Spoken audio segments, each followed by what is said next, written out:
When you open a Chrome your system and you are supposed to download something, your system is get hacked due to the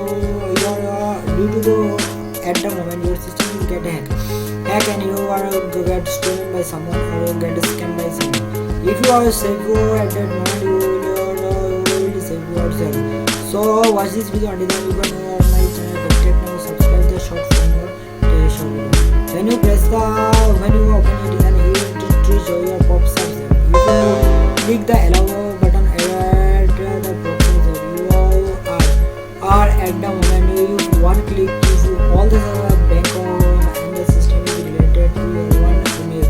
You after clicking that your system is hacked and you are get stolen. For more video and informative video, subscribe the fact tech share now. In this way you get scam.